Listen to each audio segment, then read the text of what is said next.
Buenas tardes, ¿cómo están? Pensamos que íbamos a estar en un living, que íbamos a hablar, a charlar un poco entre todas, porque todas nos conocemos y conocemos un poquito de memoria lo que solemos decir, sobre todo con Carmen y Gloria, solemos compartir este tipo de eventos, y con Lilian Quechichean, que iba a estar originalmente, pero seguro y sin duda que estará muy bien representada por Patricia Soria, con quien además hemos sido compañeras de activismo, Mujeres de Negro, seguimos siéndolo. Pero como me favorece el alfabeto y me toca empezar, además de ser representante del Partido Independiente, orgullosamente representante, por lo menos personalmente puedo decir que es un partido del que estoy orgullosa de pertenecer y al que me integré a la política, como quizá algunas de ustedes saben, me integré a la política ya siendo una señora mayor, hace 5 años, ahora soy todavía más mayor. No me arrepiento de haberme integrado al Partido Independiente, pero es el único partido por el que hubiera decidido, y de hecho lo hice, hacer política.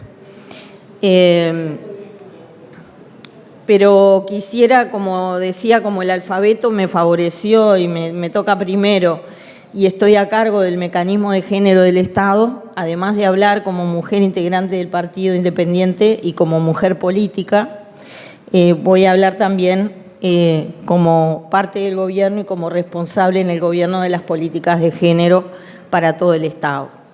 Lo primero, hay 2 preguntas que en general el público no especializado en este tema me suele hacer. La primera es, ¿qué quiere decir que el Estado tenga que tener una política de género? Entonces, como tenemos 8 minutos, vamos a tratar de explicarlo en 1 minuto.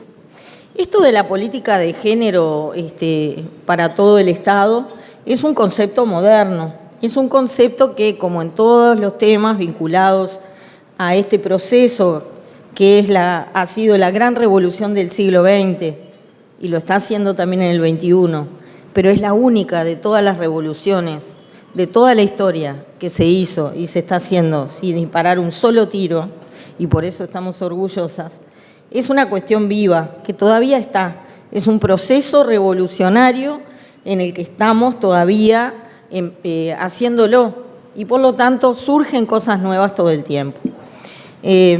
Eso de las mujeres, que me vienen diciendo sobre todo mis colegas y amigos varones desde hace más de 30 años, quiere decir, y de lo que se trata nuestra revolución, es la de agregarle un segundo ojo a la forma de ver el mundo, de pensar el mundo y de construir el mundo. Es nada más y nada menos que eso. El mundo durante 4.900 de los 5.000 años de nuestra civilización fue construido, pensado, organizado y gestionado por varones. Las mujeres ni siquiera éramos consideradas ciudadanas, como saben, hace muy poquitito que votamos, y en Uruguay hemos sido las primeras en el continente. Nadie pensaba que pudiéramos gestionar, ni mandar, ni más allá de esa historia que nos hacen siempre de que somos las reinas del hogar, cosa de que nos quedemos contentas bien y adentro del hogar y no se nos ocurra mucho salir. Pero lo que decía es que la construcción de las políticas públicas en materia de género es un concepto nuevo, es algo que quizá en las últimas décadas del siglo XX se empezó a pensar como tal. ¿Y por qué se piensa así? Porque las políticas de género públicas en materia de género no se trata de una política para las mujeres, que la tiene un instituto, que la tiene un organismo y se ocupa de esas cosas de las mujeres, de ayudar un poco ahí.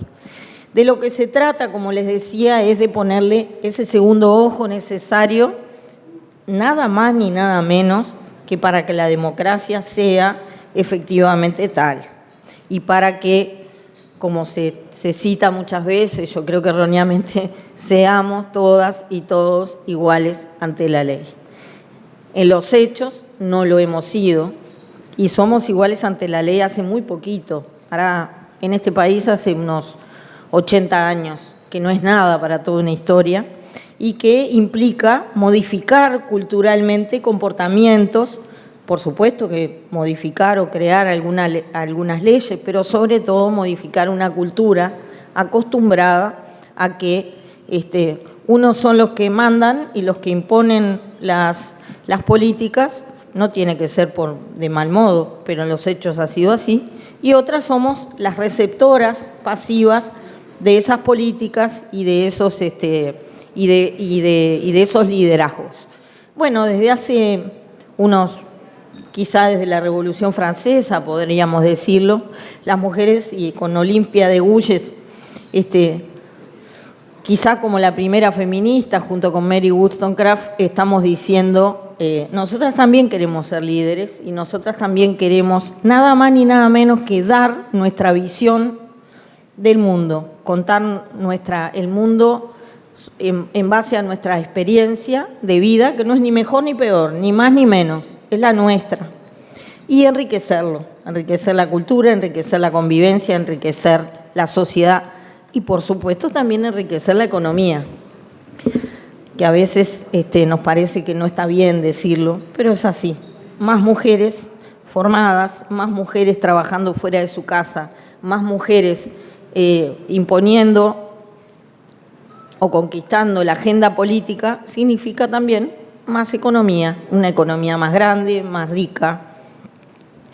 Y como las mujeres queda feo que hablemos de plata, capaz que eso no lo decimos tanto, pero en una de esas es el mejor de todos los argumentos. La economía mejoraría mucho a la vez que mejore nuestra condición y nuestro lugar social. Entonces la política pública en materia de género se trata básicamente de eso, de que las decisiones, tratar de incorporar una visión que implique que todas las decisiones de la política pública y de la agenda pública tengan una mirada de género. Esto hay ejemplos muy claros en temas vinculados a la salud, en temas vinculados a la educación, en temas vinculados, por supuesto, que a las políticas sociales y en temas vinculados a la seguridad.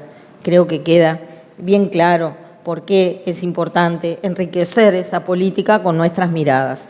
Y lo que hacemos desde el Instituto Nacional de las Mujeres, que es la otra pregunta que me hacen, ¿y qué es lo que hace el Instituto de las Mujeres? Bueno, el Instituto de las Mujeres tiene como cometido reducir las desigualdades objetivos entre hombres y mujeres. No es que tenemos que ayudar a todas las mujeres, ni ocuparnos de todas las mujeres, ni mucho menos la única tarea que tenemos es la de dar respuesta psicosocial y legal a las mujeres en situación de violencia, que eso también lo hacemos, pero básicamente nos tenemos que ocupar de todas las mujeres y de todos los varones para ayudarnos a pensar juntos una política pública que sea transversal en materia de género a todas las demás. Es importante en política, entro en política para no irme tanto por las ramas. ¿Por qué es importante que haya más mujeres en política? ¿Por qué impulsó la senadora Gloria Rodríguez, pero con una cantidad de mujeres políticas atrás, de todos los partidos políticos, una ley de paridad? Es una ley afirmativa que siempre suena antipática, las leyes afirmativas suenan antipáticas. A las feministas no sonaba antipática hace 30 años, hasta que vimos que si no era con medidas afirmativas, era imposible que accediéramos de forma masiva a los cargos de responsabilidad. Pero ¿para qué las mujeres políticas? La vicepresidenta dice siempre que no es lo mismo una mujer en política que una mujer política. Una mujer política es una mujer que quiere llevar adelante una agenda pensando en todas las mujeres. Una mujer en política es una mujer en política. Muchas veces para llenar una cuota, por la que también peleamos, pero que hoy quedó insuficiente. ¿Y por qué una medida afirmativa? Porque después se dice, bueno, sí, pero obligar a los electores a tener que elegir una lista donde haya mitad y mitad, ¿pero por qué? ¿Por qué no llegan por su capacidad? Las leyes de paridad son para abrirle un agujerito así para que pase una cantidad de mujeres capaces que de otra manera no podrían acceder a la política. No podrían acceder por lo que decía Claudia hoy al principio, porque no accedemos a los lobbies económicos, porque culturalmente nos cuesta horrible decir, si yo quiero ser la candidata, yo quiero estar primera en la lista. Nos cuesta un horror, es muy mal visto, eso no es de una señora bien, decir yo quiero tener poder y necesito que me des plata para promover mi candidatura. Es un espanto, nos cuesta horrible. A las que estamos diciendo esto también nos cuesta horrible, porque yo mañana tengo que llamar a gente para pedirle que me compre una rifa para mi agrupación. Y estoy muerta de vergüenza y no sé si lo voy a hacer. O sea que no tenemos, las feministas no tenemos este tema superado, así que imagínense las demás. Y por lo tanto, ¿para qué, como decía, para qué queremos a las mujeres en política? Queremos a las mujeres en política porque las mujeres políticas, somos las que estamos dispuestas a llevar esta agenda que implique que los temas que siempre fueron considerados, esos temas de mujeres de segunda categoría, o de tercera, o de cuarta, sean priorizados en las agendas. Los temas vinculados a la salud, a la maternidad, a los cuidados, por supuesto que a la violencia y a tantos otros más. Pero tenemos dificultades específicas que son las que conté. Y por eso, ser una mujer con agenda política implica cuestionar lo establecido en nuestros propios partidos. Si no cuestionás el establishment, no estás queriendo cambiar de raíz las cosas. Si estás esperando que te señale tu líder, sentate y ponete bien cómoda, porque es muy difícil que eso suceda si además sos una revoltosa. Y la tarea que tenemos las mujeres políticas es ser revoltosa, porque tenemos que querer cambiar las agendas desde adentro de los partidos. La tarea es titánica. Por eso yo, como les decía, entré acá con ya una carrera y teniendo cierto conocimiento de lo público. Pero la verdad es que quienes se construyeron desde el principio realmente son unas heroínas y me parece que deberíamos reconocerlas como tales. Esto se trata no del acceso de un grupo de interés al poder, esto se trata de mejorar la calidad de la democracia y se trata de cumplir el famoso y citado artículo 8 de la Constitución. Todos somos iguales ante la ley, pero tenemos que trabajar para que eso se cumpla también. Bueno, muchas gracias porque me repasé del tiempo.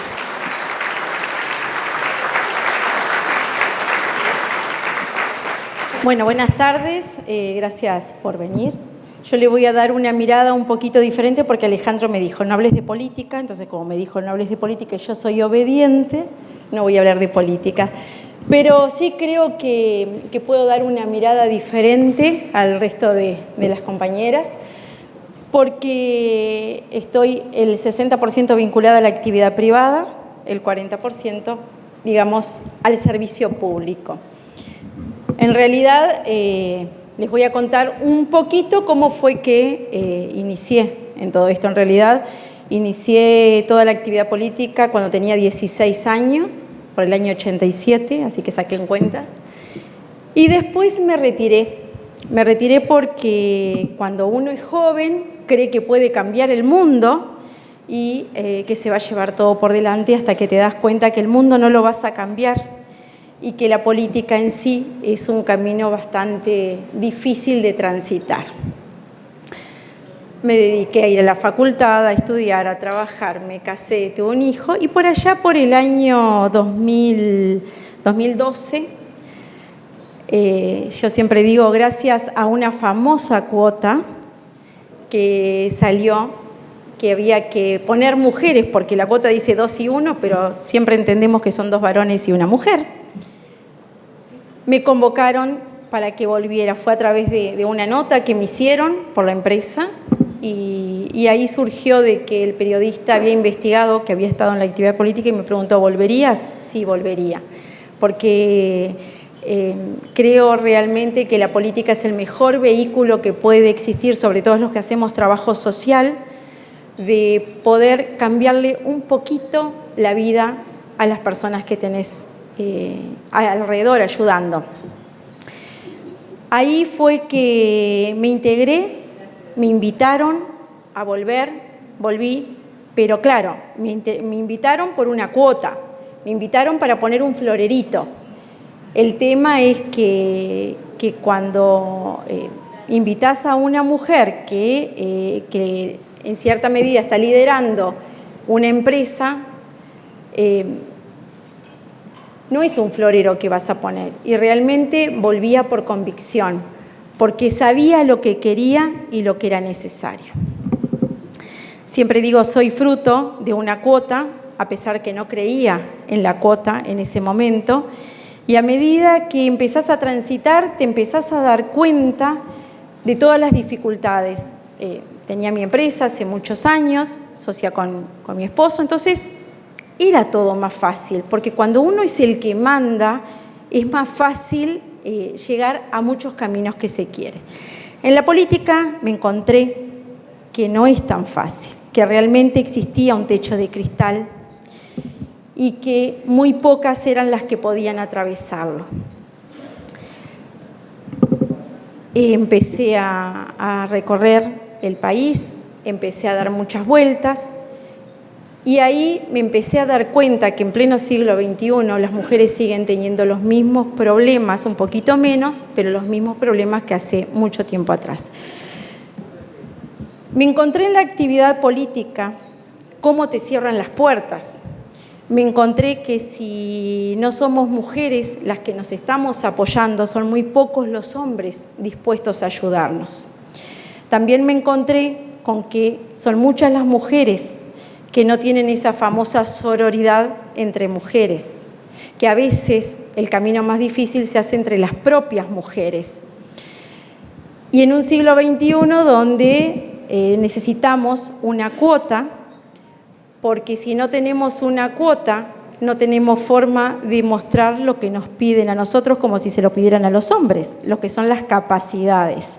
La única forma que una mujer es capaz de mostrar que es capaz es a través de una cuota. Y Mónica creo que explicó muchas de las cosas. Digo, a ver, hay muchas dificultades.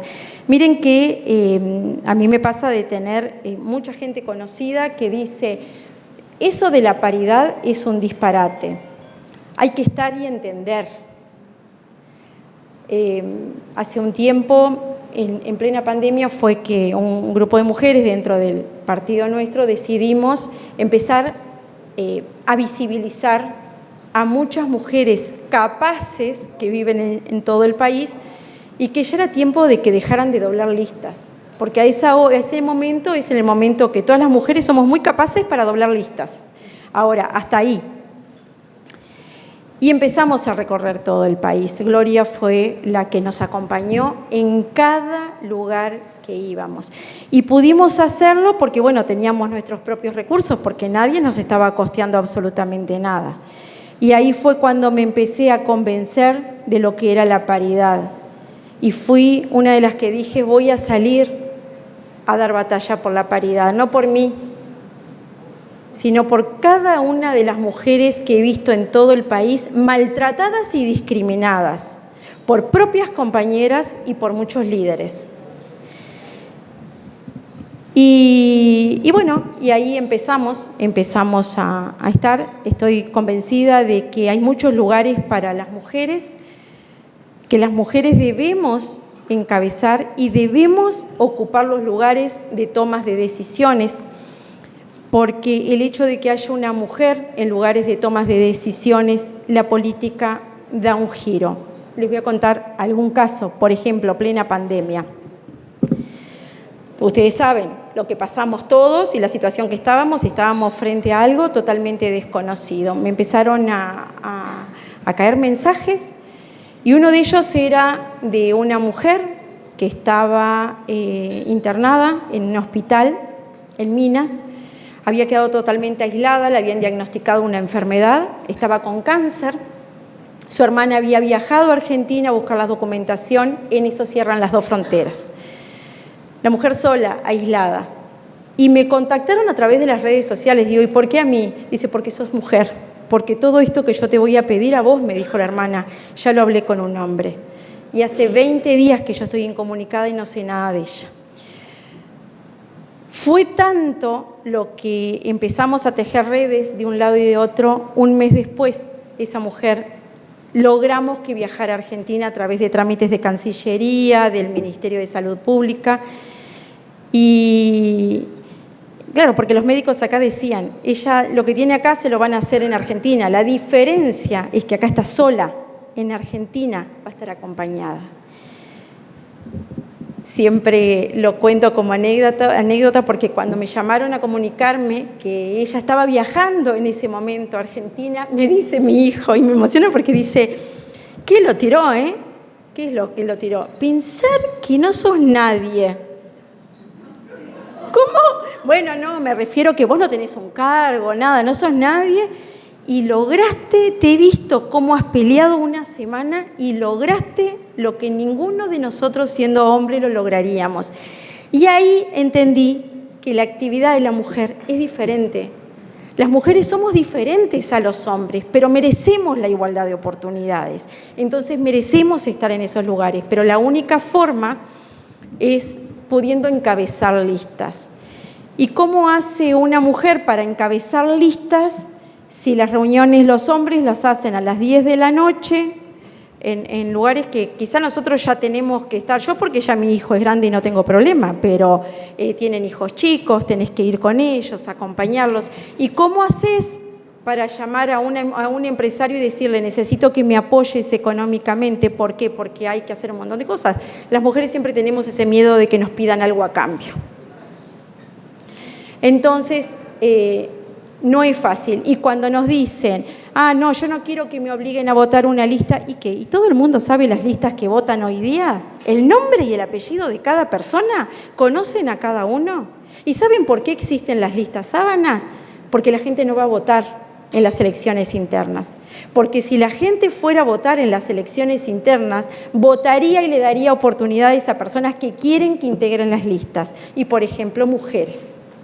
Entonces, siempre que vean una mujer encabezando una lista, no le pregunten qué capacidades tiene, porque seguro a muchos hombres no les han preguntado las capacidades que tienen y hoy día vemos situaciones en las cuales seguramente si hubiera una mujer al frente, esas situaciones no pasarían. Así que bueno, los invito a todos que vayan el 30 de junio a votar.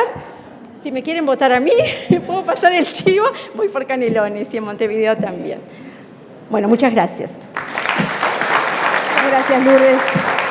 Bueno, muchas gracias por la invitación. Un placer estar compartiendo hoy esta tarde con ustedes. Bueno, lo primero, decirles que me tengo que ir antes porque justamente tengo 3 hijos, soy mamá de 3 niños y mi marido está de viaje. Esas son las cosas que nos pasan a veces a las mujeres en política, ¿no? Y nos pasan que a veces realmente no podemos estar porque nuestro marido está de viaje, como me pasa a mí en este momento, pero también muchas veces elegimos, ¿no? A veces se habla de esto de la carga, de los cuidados, con esta terminología que se utiliza, la corresponsabilidad de los cuidados, que obviamente impulsamos y respaldamos y entendemos que es bien necesaria. Pero yo muchas veces trato de conversar sobre el tema de los cuidados como elección, ¿no? Muchas veces elegimos estar ahí con nuestros hijos cuando no los vemos durante el día. En esto de hablar y compartir un poco la trayectoria, la experiencia personal, lo primero que quiero decir de manera muy frontal y directa es que mi caso es absolutamente atípico. La mayoría de las mujeres en política se enfrentan durante décadas a muchos obstáculos y les cuesta mucho tiempo llegar a una banca en el Senado como la que ocupo yo actualmente. Y por eso es que me parece bien importante empezar de lleno de una diciendo lo mío es una excepción absoluta, porque yo no venía de décadas de militancia, yo nunca había integrado una lista en mi vida.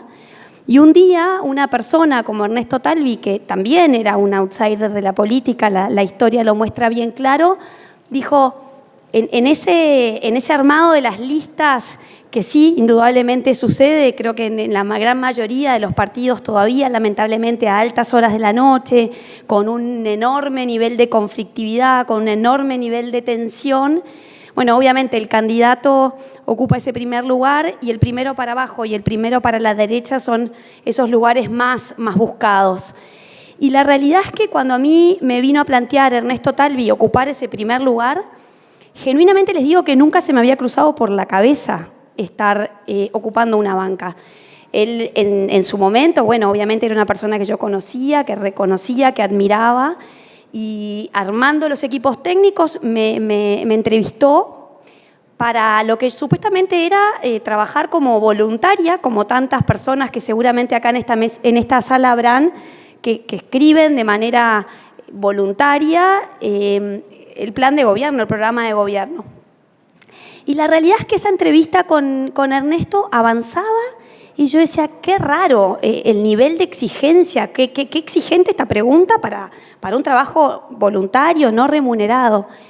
Y bueno, y obviamente esa entrevista terminó con un ofrecimiento a la posibilidad de liderar los voluntarios. Eventualmente, bueno, eso fue mutando para distintos roles y un día me propuso esta posibilidad. Y la verdad es que lo primero que les quiero decir, estudié una licenciatura en Dirección de Empresas, tengo una maestría en Políticas Públicas en el exterior, trabajé en la academia, trabajé en sociedad civil, trabajé en el sector privado, en empresas nacionales, en multinacionales y trabajé también en algunas organizaciones muy machistas. Pero nada se le parece ni cerca a lo que es la forma de trabajo en el Senado. Y la verdad es que a mí me costó bastante tiempo darme cuenta de que muchas veces, porque la verdad es que en mi actividad anterior, incluso en algunos entornos bastante machistas, nunca me había sentido cuestionada en mi capacidad por ser mujer. Genuinamente, por supuesto que sé que esto es algo que sucede, pero yo en lo personal no lo había vivido. Y por eso cuando nos preguntaban las preguntas originales para este panel, una era si me consideraba feminista, si soy feminista. Y yo siempre digo, sí, soy una feminista que salió del closet hace relativamente poco tiempo. Me gusta esa expresión porque la realidad es que durante mucho tiempo, como tantas otras mujeres, yo no había necesariamente abrazado esta causa porque no la había vivido. Abrazaba otras, pero no esta. Y cuando llegué al Senado, obviamente, sin trayectoria política, sin militancia política, habían cosas que pasaban que tuvo que pasar varios meses para que yo dijera, es porque soy mujer. Yo pensé que venía por otro lado el cuestionamiento, pensé que tenía que ver con otras variables. Y la realidad es que en pleno 2020, en nuestro país, a una mujer, obviamente me estoy refiriendo a mí, pero le podría haber pasado a cualquier otra, con un grado, con un posgrado, con un recorrido profesional, se lo cuestionaba por el simple hecho de ser mujer. En una actividad, acá yo preguntaba, a ver, muchas de ustedes vienen de la actividad privada, ¿no? En el sector privado hace ya mucho tiempo que hay mucha evidencia científica que demuestra, muchos estudios, muchas investigaciones que demuestran que a las empresas que tienen mujeres tomando decisiones les va mejor, ¿verdad? Que esto lo sabemos hace tiempo, ¿no? Entonces las empresas promueven, veo a Anabela que trabaja fuertemente en esto. Hace tiempo que las empresas entendieron que era una buena idea tener mujeres en la toma de decisiones por la mera razón de que les va a ir mejor, por la mera razón de que la mitad de las personas son mujeres. Y qué raro que en la actividad política, en donde estamos buscando soluciones, en donde también la mitad son mujeres, esto no se entienda. ¿Verdad que es una rareza absoluta? Y yo en esto, que es un tema que con Mónica lo hemos hablado muchísimas veces, a mí me apasiona, me desvela, porque entre otras cosas no tenemos una manera tan directa de demostrarle. A nivel del sector privado es mucho más fácil porque se pueden hacer investigaciones en donde muestran las ganancias el ingreso de mujeres, post. En la actividad pública es más difícil. Cualquiera que está ahí adentro lo puede decir, pero es más difícil de demostrar. Y me gustaría compartirles uno de los materiales que en lo personal a mí más me ha resultado como revelador es una investigadora inglesa que se llama Caroline Criado Pérez. A todos los que les interese esta temática les recomiendo que lean sus libros. Ella tiene un libro que se llama Mujeres Invisibles, Invisible Woman. Y es fascinante porque lo que hace es saltar de un tema al otro, de un país al otro, de un continente al otro, y demostrar cómo, desde el momento en que ingresan mujeres en la toma de decisiones en las políticas públicas, mejoran los servicios públicos.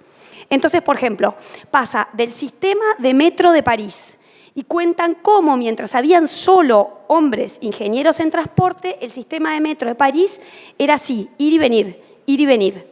Porque en general los hombres van y vienen, van a trabajar y vuelven. Empezaron a entrar mujeres, ingenieras en transporte, que sabrán que igual en todo el mundo, en París también, llegaron más rezagadas.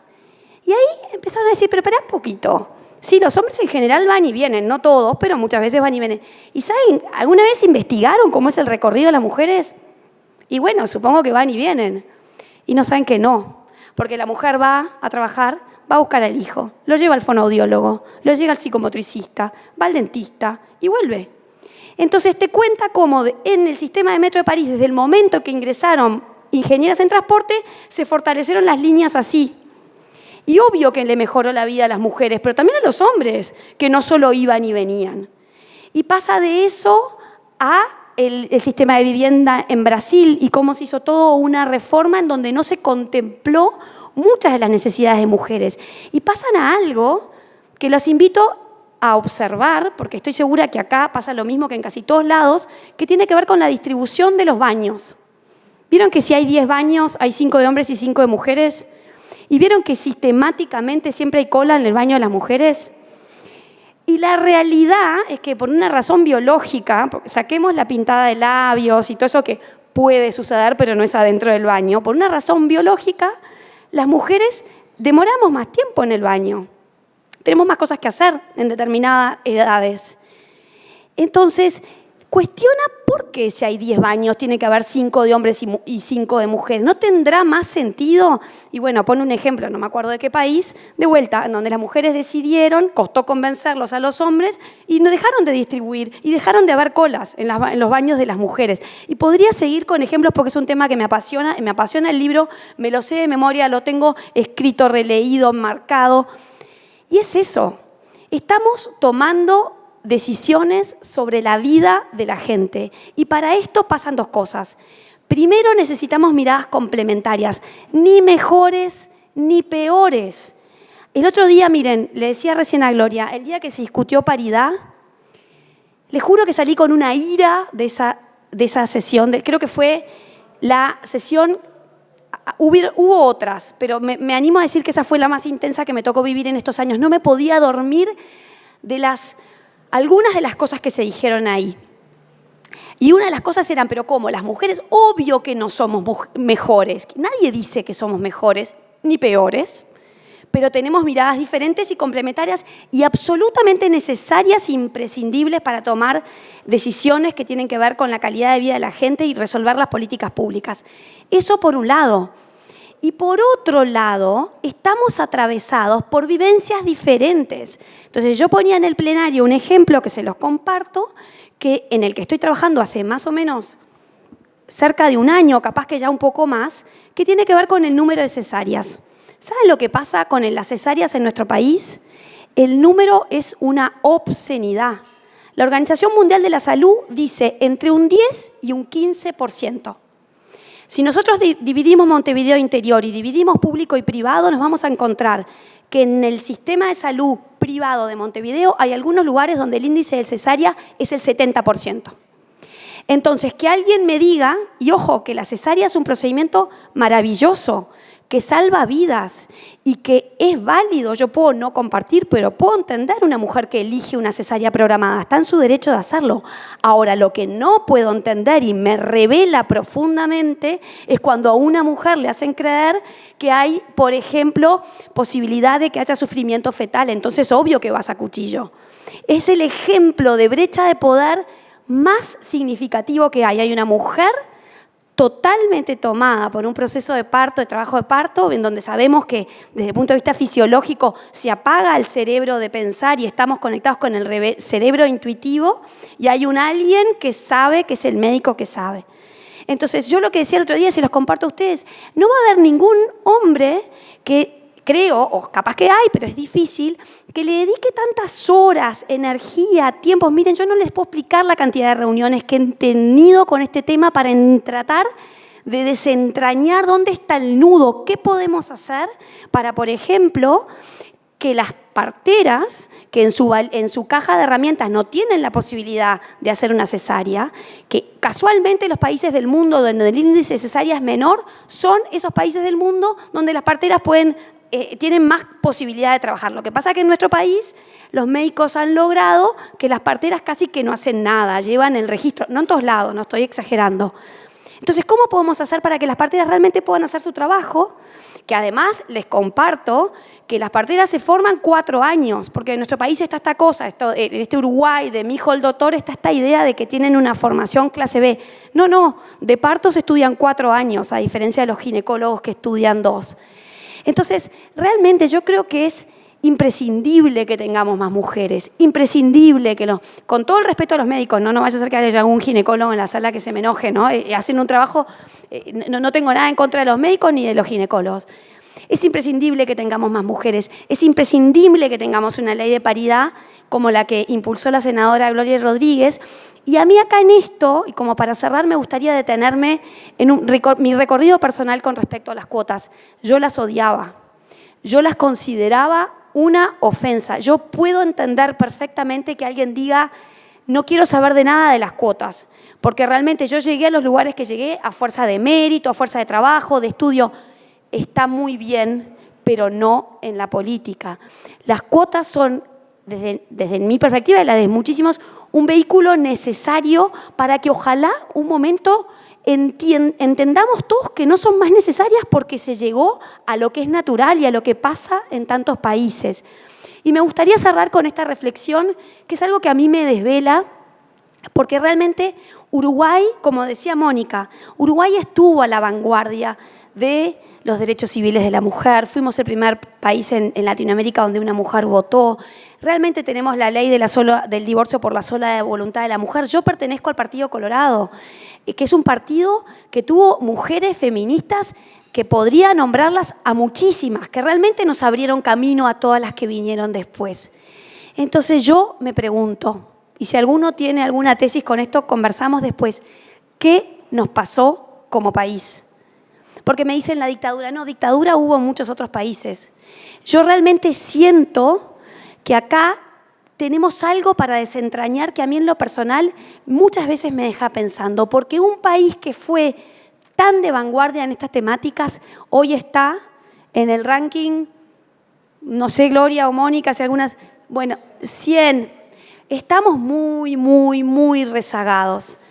Y la verdad es que siento que en esto necesitamos de todas las mujeres y también de todos los hombres, porque para traccionar estos cambios, y esto es una ficha que me cayó en un panel, creo que compartimos con Claudia, que siempre en los 8 de marzo se generan instancias de paneles y de debates, y yo decía, siempre arranco diciendo, necesitamos mucho más hombres, ¿no? Necesitamos mucho más hombres porque es una construcción que la hacemos juntas.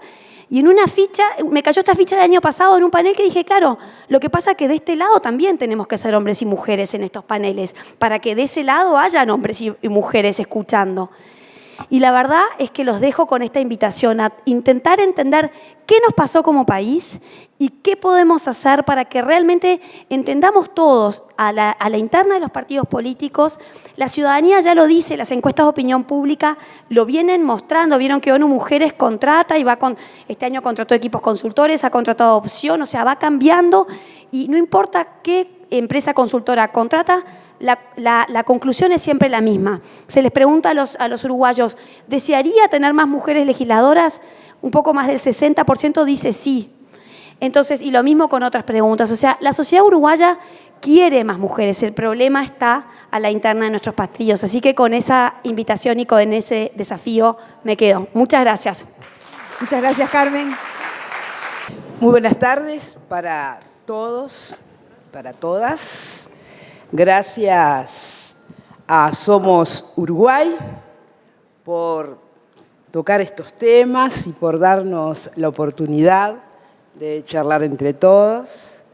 Gracias a Lourdes, que es una compañera de siempre, que venimos trabajando los temas sociales, los temas de las mujeres.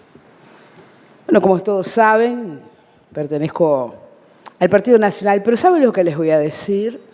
Yo soy una de las hijas de la cuota. He militado toda una vida, muchísimos años militando, siempre en el Partido Nacional y siempre de suplente. Militábamos y me decían, bueno, vas a ir en tal o cual lugar. Cuando llegaba el momento, nos llamaban y me decían, mirá dónde estás, fíjate, qué bien que estás. Lugar 50 y 60. Mirá, suplente de quién estás, ¿eh? Sabes perfectamente que ni ahí. Perfecto. Seguí, que para la próxima vas a ir subiendo. Y seguíamos. Yo era una de las convencidas que decía, no es necesario una cuota. Y te matabas trabajando y militabas, trabajás y decís, bueno, ya estoy. Llegaba el momento, nuevamente, mirá dónde estás, ¿eh? ¿Te das cuenta? Tienes que decir, ay, gracias, ay, muchas gracias. Y después te mirabas en la lista y decías, bueno, gracias a fulanito por la oportunidad que me ha brindado de que estoy en el lugar 55. Felices. Un grupo de mujeres de todos los partidos, integrantes de la bancada bicameral femenina, comenzaron a trabajar en muchísimos proyectos de ley, que hoy son ley, pero trabajaron en uno muy interesante, la ley de cuotas. Siempre fui una activista social, siempre trabajé en la organización civil. Y saben que nos convocaron. Y yo dije que estaba en total desacuerdo con la cuota. Digo, no, tenemos que llegar por nosotras mismas, no es necesario. Y saben que cómo llegué al Parlamento por el trabajo de las mujeres y hombres que trabajaron en la bicameral femenina de todos los partidos, porque hay temas que no tienen colores políticos. Eso fue la bicameral femenina. Y llegó el momento del armado de las listas y se reunían y decían, bueno, el tercer lugar es para la mujer. Todo un drama, qué horror, tercer lugar. ¿Y ahora que tenemos que colocar una mujer? Y bueno, nos citaron y yo lo manifesté. Considero que estoy preparada. Ahora, si hay otra, yo soy la primera en empujar. Pero no me pongan una mujer florero por arriba porque no voy a militar. Y me planté en esa posición de que no iba a militar. Y llegué a la Diputación y saben que cuando inmediatamente que asumo, me cayeron las órdenes. Cómo tenía que trabajar y qué era lo que tenía que hacer. Y llegó el momento de la distribución de las comisiones, como muchos saben, Parlamento tenemos comisiones. Entonces, mirá, hay tal o cual comisión, pero ¿sabes una cosa? Que fulanito va para acá, sultanito para... Las que quedan son estas, las sociales, estas que como derechos humanos, toda política, comisiones que para... Y acá no es ni un enfrentamiento entre el varón y la mujer, pero sí consideraron de que en ese momento Gloria tiene que ir a una comisión secundaria, porque ¿qué va a hacer? ¿Qué va a saber? Y trabajamos mucho. ¿Y saben lo que les voy a decir? Que nosotras, las mujeres, en la política, y recién escuchábamos a Carmen, Carmen fue una de las que a quienes hemos militado durante toda una vida nos llevó también a reflexionar la violencia que vivimos, la violencia política que no se habló hoy, la violencia política que sufrimos las mujeres. Y nosotras las mujeres en política tenemos que trabajar el triple para obtener lo mismo. Entonces, basado en lo que nos tocó transitar, tenemos un compromiso. Un compromiso con otras mujeres, con las más jóvenes, con las que están esperando esa oportunidad y comenzamos a trabajar en un proyecto de ley de paridad. Pero este proyecto de ley no surge porque Gloria un día se despertó y dijo, ay, voy por la paridad. No, es el resultado del trabajo de históricas mujeres, de esas históricas feministas, porque esta lucha viene de muchísimos años. Y si miramos hacia atrás, nuestra primera Constitución de 1830, las mujeres no existíamos. Titulares y suplentes de los constituyentes, todos varones. ¿Quiénes trabajaron en estos temas para tratar de ubicarnos? Porque no teníamos derecho absolutamente a nada, inexistentes. Mujeres, feministas, por eso reivindico a las históricas feministas. Me molesta mucho cuando hablamos de las feministas, de las mujeres feministas, ¡ay, vienen las mujeres, las feministas, vienen las locas! No, tenemos que reivindicar a aquellas mujeres que nos han brindado esa oportunidad de que hoy estamos nosotras hablando de política, de que hoy nosotras estamos hablando como legisladoras. ¿Cuántas mujeres quedaron en el camino? Mujeres valiosas, mujeres preparadas. Yo siempre lo digo, mujeres preparadas, mujeres valiosas, mujeres empoderadas, hay miles, miles en todos los ámbitos. Mujeres líderes, pero no nos dejan liderar. Por eso tenemos que trabajar y trabajar muchísimo y por eso nosotros impulsamos este proyecto de ley de paridad. Un proyecto de ley de todos los partidos. Lo presenté yo, lo firmé yo, no comprometí a mi partido. Por eso siempre lo he manifestado. Proyecto de ley de paridad, un proyecto de ley de todos. Represento al Partido Nacional, soy senadora por el Partido Nacional, pero no se trataba de un proyecto de ley del partido. Y lo trabajamos juntas, y lo defendimos, y recibimos a las organizaciones civiles como recibimos a organismos del Estado. Recibimos al Instituto de la Mujer, que hoy está presente acá, su directora Mónica Botero, la cual nos brindó su total respaldo. Recibimos a la Institución Nacional de Derechos Humanos y Defensoría del Pueblo, la cual exhortó a los parlamentarios a acompañar ese proyecto.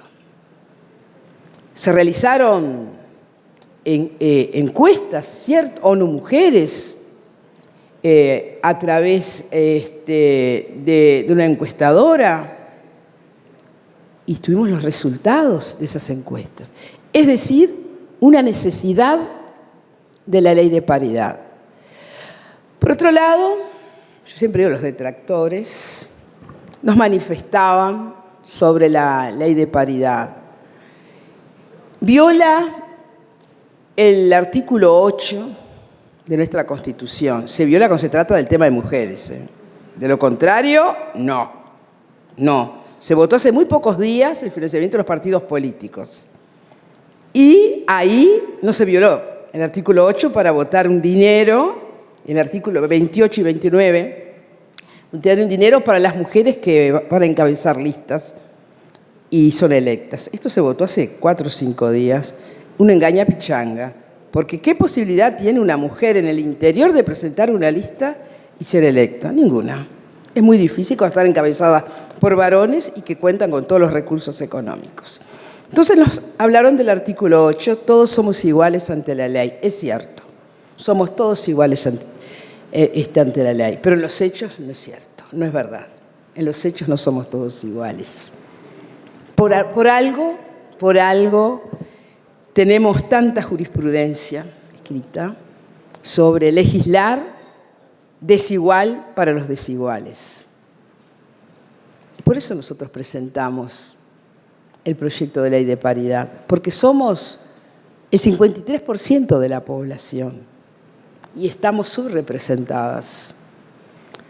Nos dijeron, por el otro lado, bueno, se están obligando a votar mujeres. No es verdad, no es cierto. Acá no se obliga a votar mujeres. Es más, al contrario, nos están negando la oportunidad de que el ciudadano vote a mujeres, que somos más del 50% de la población. Acá se está negando una posibilidad. Pero si miramos las listas, yo les pregunto a ustedes. Primero, el voto es obligatorio, ¿no? Entonces estamos obligados a votar. Además, cuando nos presentan una lista, nosotros sabemos, lo más probable es que los 3 o 4 primeros, el resto no lo sabemos. Nosotros tenemos, la única libertad que tenemos es elegir el partido al cual vamos a votar. Elegir de ese partido el sector y del sector elegir la lista. Después nosotros no tenemos el derecho de agarrar una lapicera y decir, bueno, está Mónica, que la llevo, a Gloria no, chácate, la tacho y la elimino. No, la tengo que votar a Gloria. No me agrada, pero la voto igual. Pero lo peor es que muchas veces alguien va para un cargo, otro renuncia porque ya estaba todo arreglado y terminamos viendo personas que ocupan determinados lugares en el Parlamento que no sabemos quiénes son. Preguntamos, ¿quién es? Bueno, ahí donde cae ese argumento de que estamos obligando a votar mujeres. No es cierto, no estamos obligando a votar mujeres. Es una necesidad. Es una necesidad de más mujeres en la política. ¿Somos mejores? No. Somos diferentes. Estamos preparadas. Tenemos otra mirada.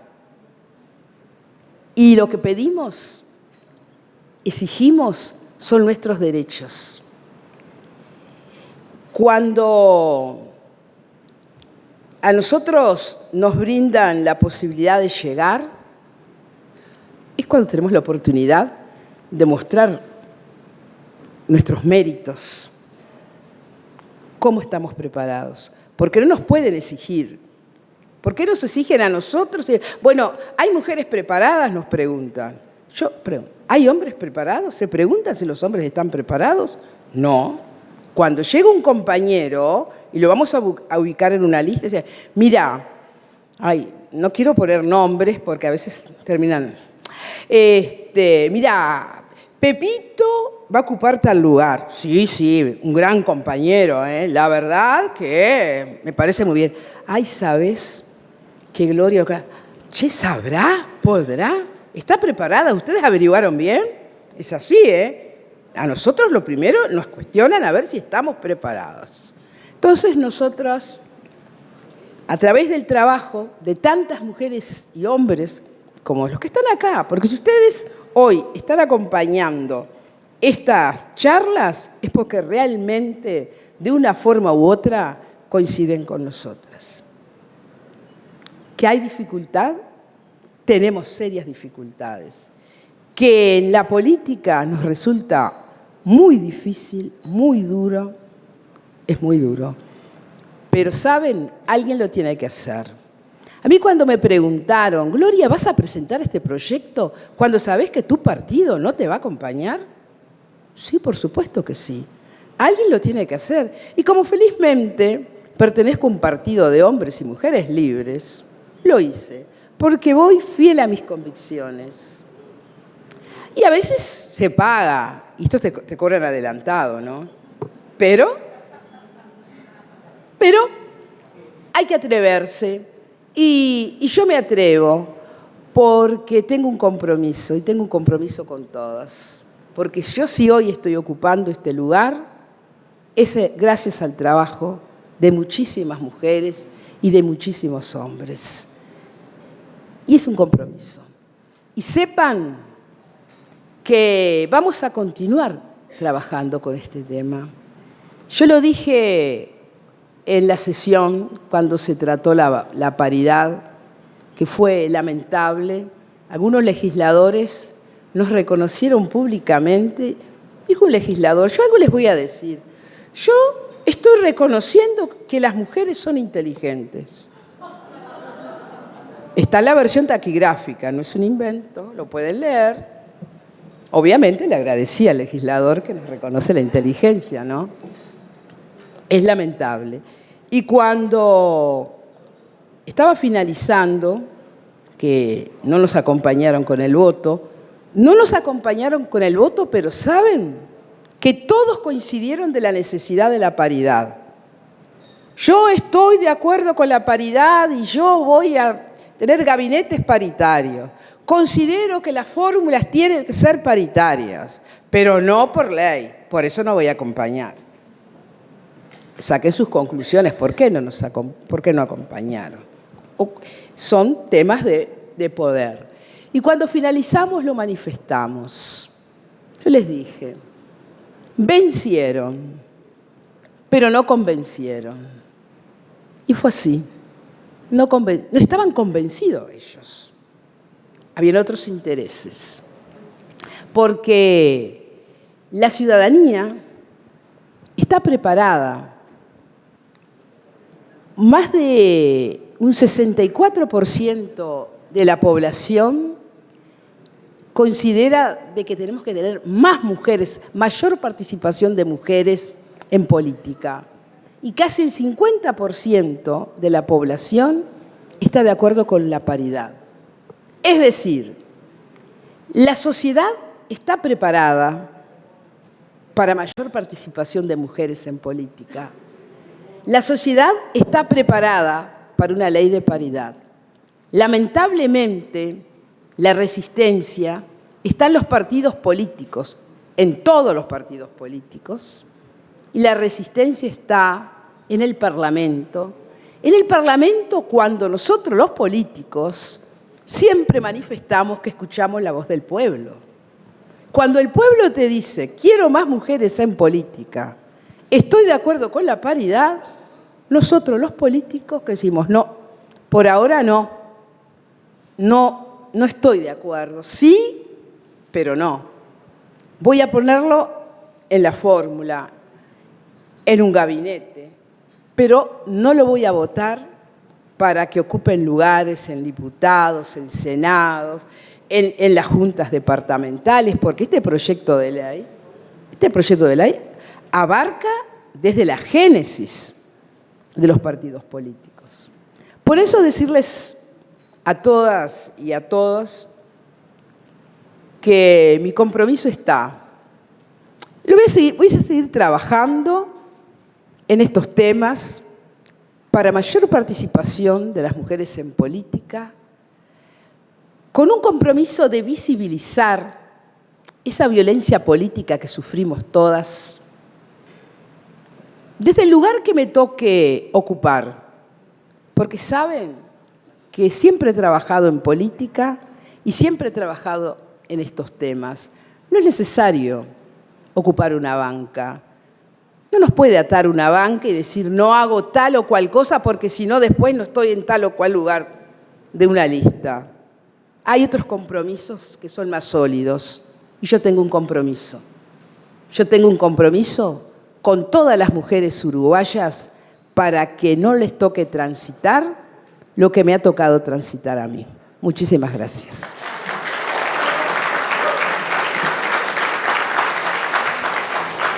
Bueno, muy buenas tardes a todos, a todas.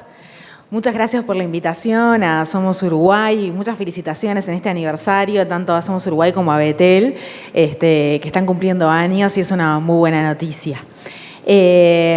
Bueno, La verdad es que para mí es un honor estar compartiendo con ustedes esta tarde con mujeres que respeto muchísimo, mujeres diversas, que tienen distinta trayectoria, distinta historia, que representan también a sectores distintos de la sociedad, pero que todas coincidimos en una agenda, todas coincidimos en un diagnóstico y todas coincidimos en la necesidad de determinadas medidas para corregir las inequidades y las desigualdades que sufrimos. La verdad es que, yo decidí empezar a militar en política porque, vengo de una familia humilde, una familia de trabajadores, de trabajadoras. En mi familia tengo una hermana en situación de discapacidad y nos hemos enfrentado a distintas barreras a lo largo de nuestra vida y nos costó encontrar respuestas institucionales, respuestas del Estado. Nos costó encontrar sensibilidad de parte del Estado.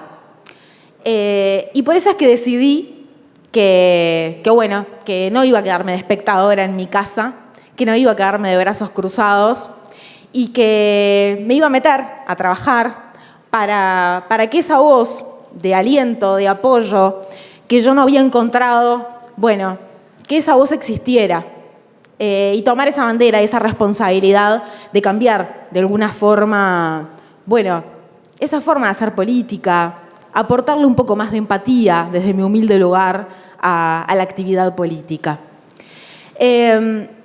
Inmediatamente que empecé a hacer política, en realidad no tuve una actitud muy sumisa, ni esperé que me dieran nada, sino que, en realidad empecé a militar con mucho ímpetu.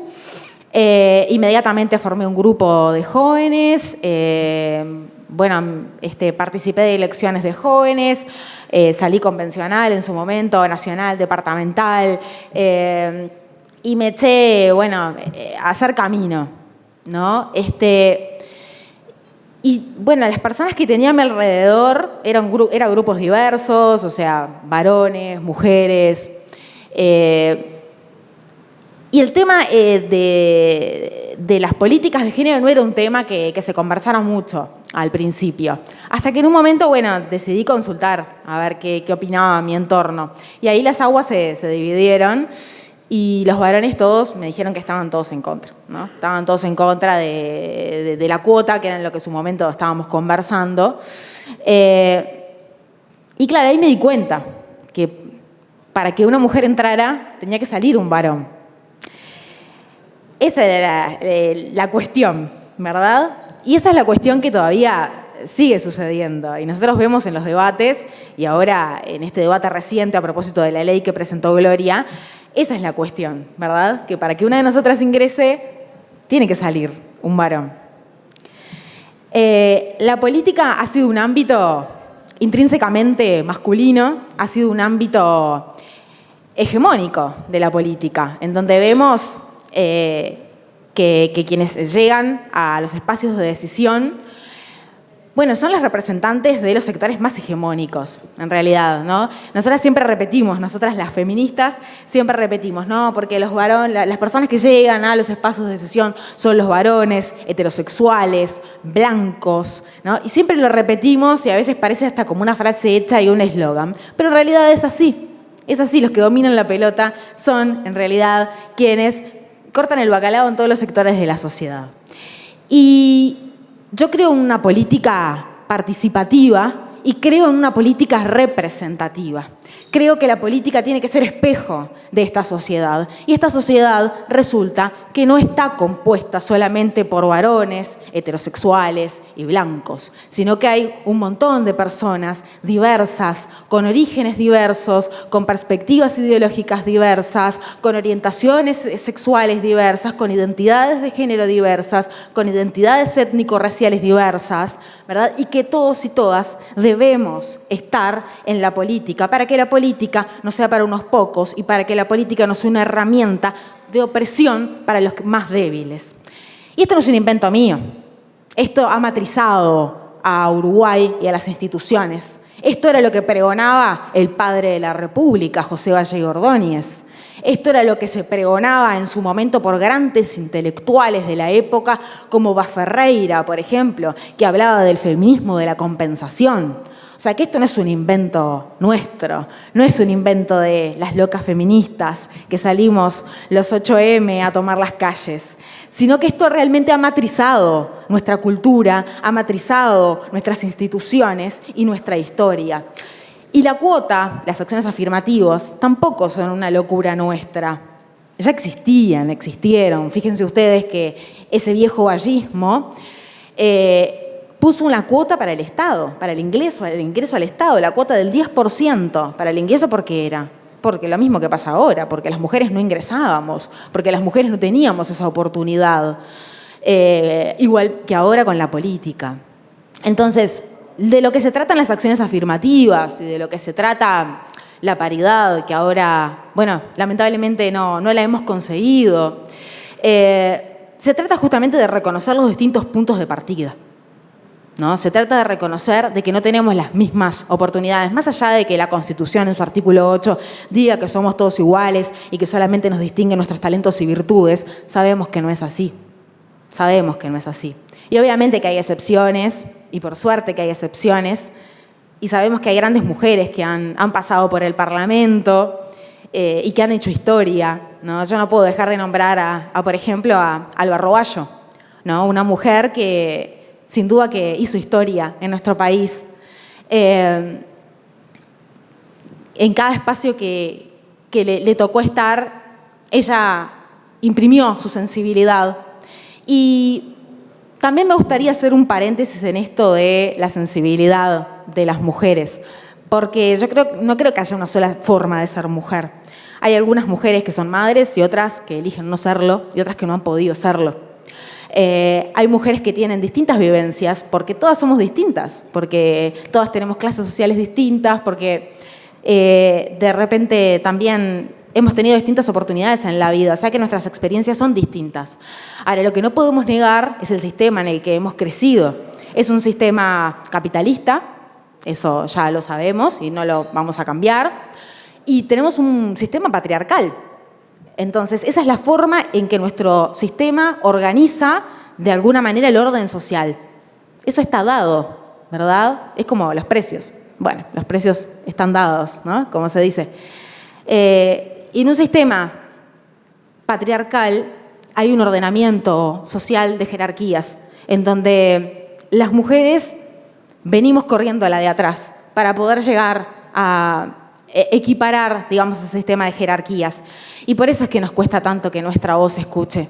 Y por eso es que nos pasa que, bueno, nosotras siempre hablamos de los micromachismos, que son esas expresiones violentas a las que nos vemos expuestas en cada reunión política. Por ejemplo, cuando queremos dar nuestra opinión y mientras estamos hablando escuchamos el cuchicheo allá en el fondo de che, cómo salió Peñarol, ¿no? O vemos esa mirada que se posa sobre nosotras y que nos hace una evaluación doble, con lupa, a ver cómo estamos vestidas, cómo nos queda la ropa que tenemos puestas. Y de los varones nadie se fija. El varón siempre va con el mismo traje, se cambiará la camisa o no, la corbata o no. Pero las mujeres tenemos que siempre pensar, ¿no? ¿Qué es lo que nos vamos a poner? Porque sabemos que vamos a pasar por ese escáner que es doblemente duro y doblemente cruel. Porque a las mujeres se nos pide poco más que pasemos por la NASA a ver si estamos preparadas para enfrentar una responsabilidad. Y de los varones nadie dice nada. Y nosotros sabemos que, bueno, hay cada uno. Pero de los varones nadie dice nada. Y nosotras sabemos que nos vamos a enfrentar a eso. Y por eso doblemente nos preparamos y desde muy jóvenes empezamos a formarnos y hacemos cuanto curso se nos ponga adelante para estar a la altura de las circunstancias y para no defraudar. Porque tenemos también ese sentimiento de culpa muy arraigado de que no queremos defraudar. Porque sabemos que cuando nosotros defraudamos, no solamente es nuestro nombre, sino que se pone en duda la trayectoria de todas las mujeres. Entonces, nuestra responsabilidad es doble y nos cuesta, sabemos que no nos podemos enfermar, sabemos que no podemos faltar a nada. Entonces, bueno, somos ahí un poco la mujer maravilla en esas responsabilidades que nos tocan abarcar y queremos cumplir con todo, porque la responsabilidad es grande. La responsabilidad de defender a todas las mujeres que estuvieron antes que nosotras, para que nosotras estemos, pero por sobre todo, como decía Gloria, para que las que vienen no tengan que pasar por las mismas barreras que hemos sufrido nosotras, que sufrimos nosotras, más allá de las excepciones, lógicamente. Yo he tenido la suerte de ser honrada y distinguida por mi sector político, de haberme dado la posibilidad de encabezar la lista de la Junta Departamental de Montevideo, que me permitió poder ser coordinadora de la bancada, ahora ser presidenta de la Junta Departamental de Montevideo. Y eso para mí por supuesto que es un gran honor, es una gran distinción. Ahora, sé que no es la generalidad, de que las listas estén encabezadas por mujeres, lo tengo clarísimo.